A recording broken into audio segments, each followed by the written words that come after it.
Oi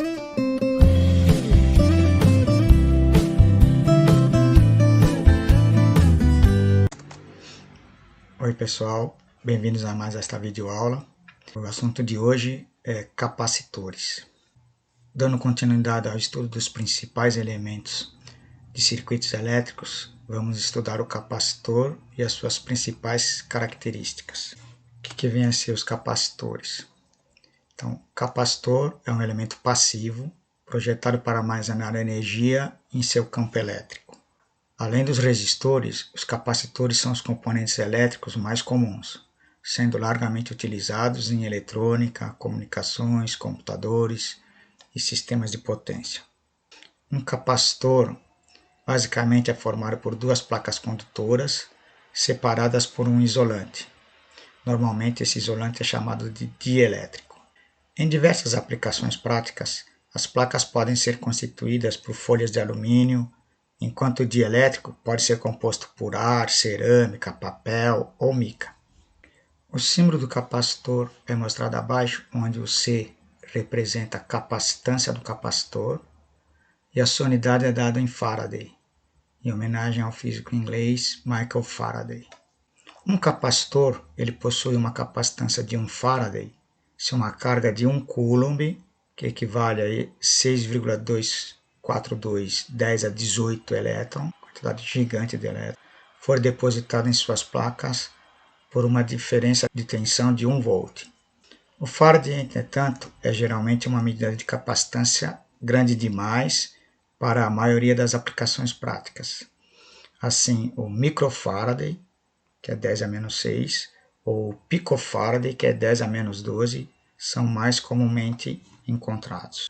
Quando uma fonte de tensão V é conectada ao capacitor, a fonte deposita uma carga positiva sobre uma placa e uma carga negativa na outra placa. Diz-se que o capacitor armazena a carga elétrica. A quantidade de carga armazenada, representada por Q, é diretamente proporcional à tensão aplicada, de modo que então, a carga vai ser dada como C vezes V, onde C é a capacitância do capacitor. Embora a capacitância de um capacitor seja a razão entre a carga Q e a tensão aplicada a V, ela não depende de Q ou de V, mas sim das dimensões físicas do capacitor. Por exemplo, para o capacitor de placas paralelas, mostrado nesta figura, a capacitância é dada por capacitância vai ser igual a letra grega aqui, epsilon, significa permissividade do material, a área, no caso aqui, das placas, e D, a distância entre as placas. Então, vai ter um material isolante aqui, e a permissividade desse material também vai influenciar na capacitância. No vácuo, a permissividade vale 8,910 a menos 12 Faraday por metro. E para os demais materiais, essa característica pode ser dada em relação à permissividade no vácuo, conforme essa tabela abaixo. Então nós temos o material isolante, também chamado de dielétrico, e a permissividade epsilon, dada em Faraday por metro. Se o isolante for o ar, basicamente é a mesma permissividade do vácuo. Se for um polietileno, ele vai ser 2,3 vezes maior do que a permissividade do vácuo. Se for papel, 3,5 vezes maior do que a permissividade do vácuo. Se for um baquelite, 4,8 vezes maior que a permissividade do vácuo. Se for mica, 6 vezes maior que a permissividade do vácuo. Se for porcelana, 6,5 vezes maior do que a permissividade do vácuo. Ou seja, quanto mais isolante for o material, maior a capacitância que eu vou conseguir no meu capacitor. Embora a equação vista anteriormente se aplique apenas a capacitores com placas paralelas, podemos inferir que geralmente são 3 fatores que determinam o valor da capacitância. A área da placa, Então, quanto maior a área, maior a capacitância. O espaçamento entre as placas, quanto menor o espaçamento, maior a capacitância. E a permissividade do material. Quanto maior a permissividade, maior a capacitância. No mercado, encontram-se capacitores de diversos valores e tipos. Normalmente, os capacitores possuem valores na casa de picofaraday até microfaraday e são descritos conforme o material dielétrico com que são feitos e pelo tipo, se é fixo ou variável. Então, nós temos aqui o capacitor eletrolítico, são os de maior capacitância. Depois aqui nós temos capacitores feitos de poliéster. Depois aqui nós temos um capacitor cerâmico, capacitor de tântalo e um capacitor de poliestireno. Cada um tem uma aplicação dentro do circuito elétrico. Um item importante a se observar na especificação do capacitor é a tensão de isolação, que é a máxima tensão que pode ser aplicada ao capacitor sem que o mesmo sofra danos. Então isso aqui é uma coisa que tem que sempre estar atento. Quando comprar o capacitor, tem que saber qual é a tensão de isolação desse capacitor. Ela sempre tem que ser maior do que a tensão que ele vai ser exposto no circuito. Dentre os capacitores variáveis, podemos destacar. Então aqui nós temos um capacitor que eu vou girar um eixo aqui e eu vou deslocar as placas em relação ao dielétrico, que é o material isolante. Aqui nós temos capacitores variáveis utilizados em sintonia de rádio. Então eu consigo mexer aqui e ajustar a capacitância de cada seção aqui, né? Nós temos capacitores menores que normalmente recebem o nome de trimmers, onde eu ajusto o valor da capacitância. Isso aqui são para baixas capacitâncias, na ordem de picofaraday. A corrente no capacitor é proporcional à taxa de variação temporal da tensão no capacitor. Ou em termos matemáticos, nós dizemos que a corrente é igual a C dV dt, ou a taxa de variação da tensão no tempo. O quanto a tensão está variando.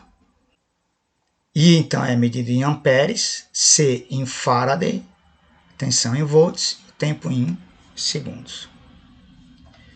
Se a tensão aplicada no capacitor for uma tensão contínua, não há variação, então a derivada aqui não existe, vai ser zero, e não vai ter circulação de corrente.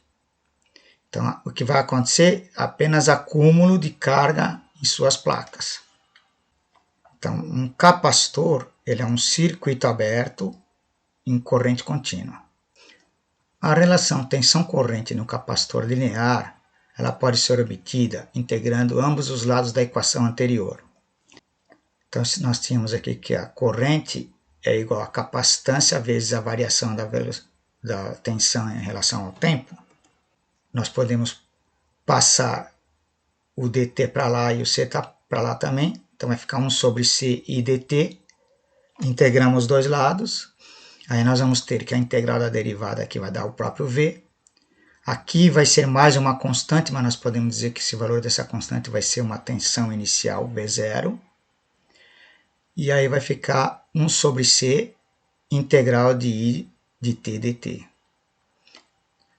Normalmente de um tempo que eu começar a contar tempo zero até o tempo que ficar lá exposto o capacitor à tensão. Então o V0 é a carga inicial dividido pela capacitância do capacitor no instante t igual a zero. A potência instantânea no capacitor é dada por, nós sabemos que a potência é tensão vezes corrente, então a tensão vezes a corrente é C dV dt, aí nós podemos escrever que a potência é CV dV dt. A energia armazenada no capacitor é dada por. Então, nós lembramos que a energia é a integral da potência vezes dt. Aí, a equação da potência era CV dV dt. Então, nós jogamos o C para fora, vai ficar integral de V dV dt. Aí nós podemos cancelar esses dois dt's, e aí nós temos que C integral de V dV. Integral de V vai dar V ao quadrado dividido por 2, resultando então numa equação final, que a energia pode ser dada como sendo 1/2 de CV ao quadrado. Então aqui a tensão ao quadrado vezes a capacitância dividido por 2 vai dar a energia. Associação de capacitores. Existem duas maneiras básicas de fazer associação entre os capacitores, série ou paralelo. Capacitores em série. Na associação série, os capacitores então vão ser ligados de forma que a carga armazenada em cada um deles seja a mesma e a tensão aplicada se divida entre eles de forma inversamente proporcional aos seus valores de capacitância. Bom, vamos esmiuçar um pouco o que está dito aqui. Se a gente colocar aqui então os capacitores ligados em série e aplicarmos uma tensão, a corrente que vai circular aqui vai ser igual para todos os capacitores. Ou seja, na prática é como se todos os capacitores então vão receber a mesma carga. E nós poderíamos dizer então que eu posso substituir todo esse conjunto de capacitores em série por um capacitor equivalente que iria fazer a mesma coisa desses todos da associação. A carga armazenada no capacitor é dada por C vezes V. Ou seja, nós podemos escrever que a tensão é carga dividido pela capacitância. No caso lá, a tensão total que está sendo aplicada na série vai ser a tensão em cada capacitor. Então, no capacitor 1 vai ser Q dividido por C1, no capacitor 2, Q dividido por C2, porque a carga vai ser igual em todos eles. Até um Cn aqui, né? Aí nós podemos colocar a carga em evidência e dizemos que a tensão vai ser a carga multiplicada pelo inverso de cada capacitância. Ou, se a gente passar o Q para lá de cá dividindo, a gente diz que a tensão dividida pela capacitância é a soma dos inversos de cada capacitor.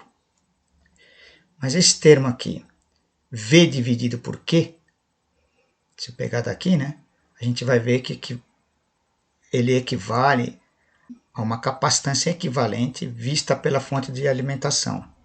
Ou seja, a capacitância daquele capacitor equivalente, o inverso dela é igual à soma dos inversos de todos os capacitores da associação série. Muito bem. No caso de todos os capacitores, se eles tiverem a mesma capacitância, então a gente tinha aqui que o inverso do capacitor equivalente é a soma dos inversos de cada um. Se eles tiverem todas a mesma capacitância, nós podemos dizer que todos têm a mesma capacitância C, e aí nós podemos dizer que aqui vai ter N capacitores igual a N vezes 1 sobre C. E aí ficaria então que 1 sobre o capacitor equivalente é N dividido por C. Se inverter os dois lados da equação, nós vamos chegar que o capacitor equivalente vai ser o valor da capacitância dividido por N.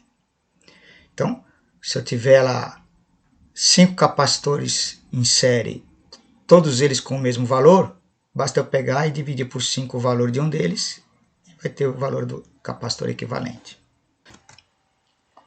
Para o caso particular de termos apenas 2 capacitores em série, a equação pode ser vista de uma outra maneira.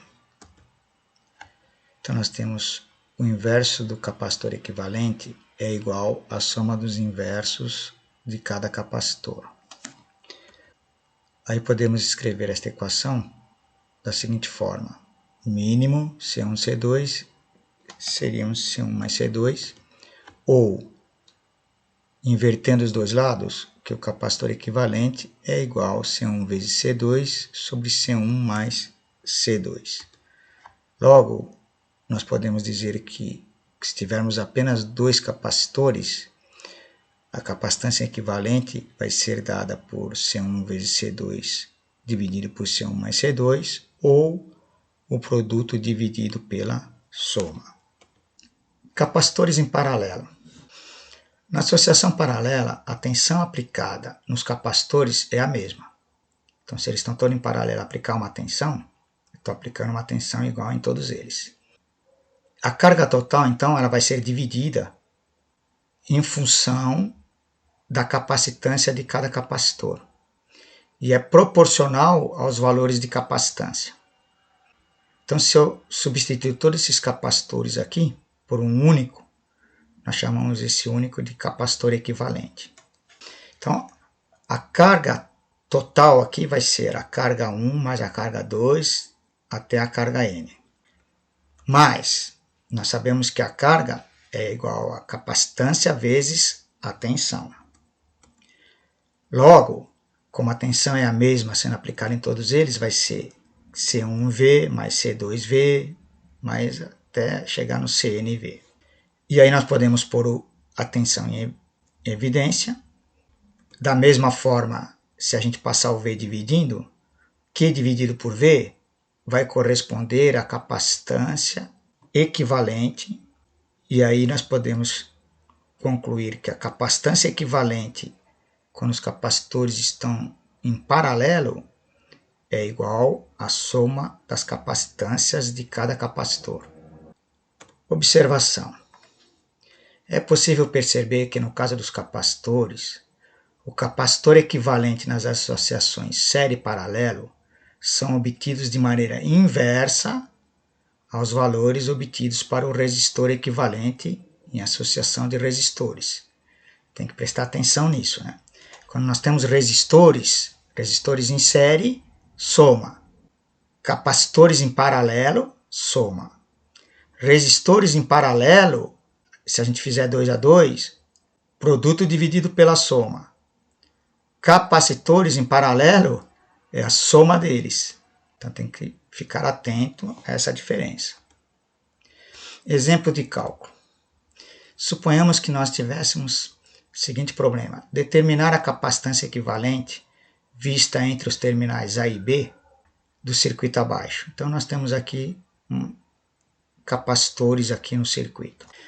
Primeira coisa, nós devemos achar capacitores em série e paralelo para ir fazendo as simplificações. Então aqui nós podemos observar na figura aqui que esse capacitor de 20 microfarad e esse capacitor de 5 microfarad estão em série. E como é que a gente calcula a capacitância equivalente quando eles estão em série? Produto dividido pela soma. Então vai ser 20 vezes 5 dividido por 20 mais 5, 100 dividido por 25, chegamos a um capacitor equivalente de 4 microfarad. Aí a gente deve reescrever o circuito, substituindo aqueles dois por um único capacitor de 4 microfarad. Agora, devemos continuar procurando série paralela. Se a gente observar a figura agora, nós podemos ver que esse capacitor de 4, o de 6 e o de 20 estão em paralelo e a sua capacitância equivalente é dada como?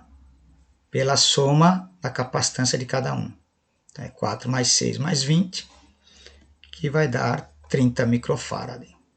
Aí devemos reescrever o circuito, substituindo esses três por um único capacitor de 30 microfarad. Se a gente observar de novo a figura, nós podemos perceber que nós agora temos um capacitor de 30 microfarad e um capacitor de 60 microfarad em série. Como é que se calcula a capacitância equivalente? Produto dividido pela soma. Então, 30 vezes 60 dividido por 30 mais 60, 1.800 dividido por 90, que vai resultar num capacitor equivalente final de 20 microfarad. Então eu poderia pegar aquele circuito original, substituir todos aqueles capacitores por um único capacitor de 20 microfarad. Cerramos então aqui a nossa videoaula, onde vimos uma parte preliminar sobre capacitores. Isso mais à frente vai ser importante para a análise de circuitos. Espero vê-los então numa próxima videoaula. Até mais!